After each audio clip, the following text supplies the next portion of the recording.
We couldn't understand why these kids would wake themselves up before dawn every morning. They were under no obligation from a parent or a teacher requiring them to do so. But as they pumped water to wash their faces, we realized these kids were more than mere friends. They had become a family. Yes. The first night at the bus park, we met and interviewed a kid named Jacob, but had to stop because a drunk armed guard threatened us. You are making our work very, very difficult. You stop that now. You are strong. We later met up with Jacob and his brother, Thomas. We wondered if Jacob knew Jolie because he too could open a bottle with his teeth. How? We learned that 6 months ago, Jacob and Thomas had escaped from the LRA rebels, who took them to the desert, or what they call the bush, and were now being hunted by name. They slept at the bus park at night, but during the day they hid from the rebels in this small room. They told us many things about how the rebels treat the abducted children. We noticed a stark contrast in emotions between the children in America and the children in Gulu. The children here never cry. When they see you crying, they ask you, what are you crying? Then you said nothing, then they say that now you're thinking about it. Oh, so we better kill you. So they kill you. But they don't know what is in your heart. You see? For me, my heart is that I'm going to escape. I'm going to escape. We were 3. Our big brother, he killed in the kidney. They kill. I want to be a teacher.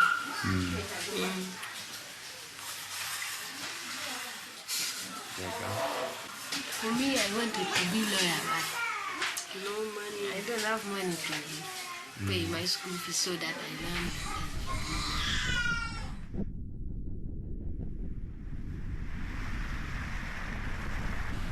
Oh, they are so dangerous. First of all, they will get you. They might not kill you, but you'll have to walk with them. The reason we were forced to stay in the town of Gulu another night was because of that truck in front of us that got shot up. But we wouldn't have known to turn around if it wasn't for a man named Dan Kadega. There's a lot of social evils going on in this part of the world, and they need attention. Dan works at Uganda's parliament and speaks on behalf of the children of Uganda. The message from the children is very clear. The children from northern Uganda, they're asking for one thing, survival, peace. They're asking for peace. In addition to Dan, we also got to speak with many journalists, like Dennis from the New Vision, John from the Monitor, and Caroline, an historian.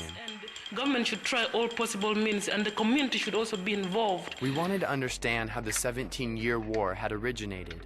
Most people we talked to, including our only American friend Jeff, tried to explain the complicated history that began with the spirit-possessed woman named Alice Laquena. Her name was Alice, and I'm not sure of her other name, but she has since become known as Alice Laquena, because Laquena was the name of the spirit that possessed her and that started to instruct her. Alice Laquena had a motive of trying to topple the government of Uganda, if she could. For them, they believe that when you use the Holy Spirit, the bullets cannot penetrate you. You just smear yourself with oil. You use stones can explode by like bombs through the power of God. Indoctrination to the fighters, that to make them believe that once you smear yourself with a share oil, the bullets wouldn't harm them. If a soldier was killed, it was actually perceived that they had been unclean or they had somehow disobeyed the orders of the spirit. After Alice Laquena, this Joseph Kony, the leader of the LRA, came up. So to lend his own movement some legitimacy, he claimed to be the cousin of Alice. That idea that connection to the spirit world is then linked through the family. He's an illiterate fellow. He uses witchcraft. He uses some spiritual thing which is difficult to understand. It's a very spiritual society in that regard. And so if somebody comes, they're possessed, they're receiving direction from something that's beyond the everyday existence, then that can be a very powerful motivating and directing force, I think, for people.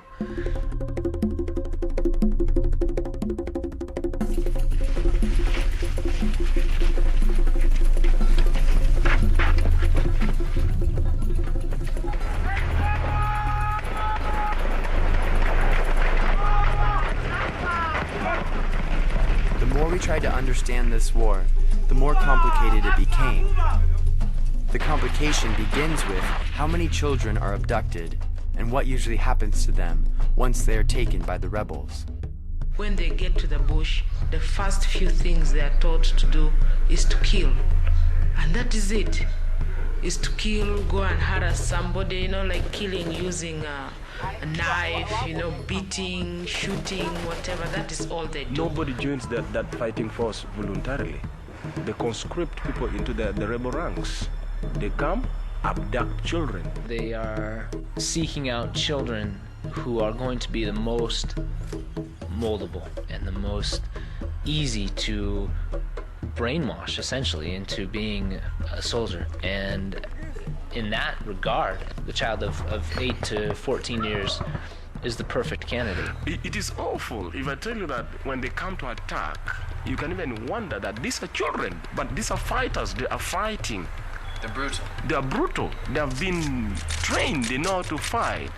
They have been brainwashed. They can kill. They can do awful things. Many children have been killed in front of their eyes. They are being told, the moment you try to escape, we shall also kill you the same way we have killed this one. So now, when we send you to work, you must make sure you go and kill 20 people, kill 30 people, kill 40 people. You are brutally murdered before other abductees. There is a lot of horror pushed into these children that they even fear to escape. Instead of being tortured and killed brutally like the other one who tried to escape, I'd rather remain in the rebel ranks. And thousands and thousands of people, 50,000 people have been abducted since. But many are not counted on the statistics. Because they get abducted in the villages, we don't have them on statistics, but you just hear abduction. What is taking place here really is very grave, except the world doesn't know. It's extremely grave. God is saying that he wants to give peace to the children, but he's killing the children. As far as we knew up to this point, there's a man named Joseph in the jungle of northern Uganda, and his desire over the past 17 years is to overthrow the government. But with the people growing weary of war, Joseph has resorted to kidnapping children in order to continue his war of madness. Children from 5 to 12 are his prime victims because they're big enough to carry guns, but small enough to sneak into schools to steal more children. Once in the jungle, Joseph immediately desensitizes them through violent indoctrination. Because of this, each night they hide from him and his child soldiers.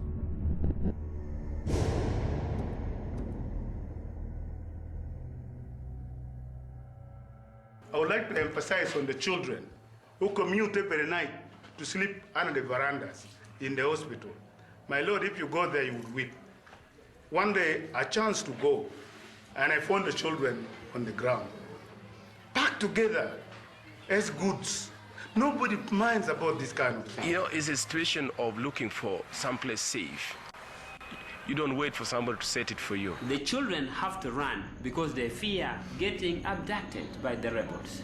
So there's no way you can stop them. The children that come to sleep in the town definitely present a problem with regard to discipline and with regard to risky behaviors, really, that are exposing them to further dangers than they already face at home from the rebels or on the way. I always say that there are more bad children today than more indisciplined children, if you may say, than there are disciplined ones. All very, very curious about sexual activity, and they're becoming into that age where that becomes a very poignant sense of fascination. Some children already have started early sex. Some girls are taken advantage of by even some older members of the community who are not necessarily soldiers or rebels, you see.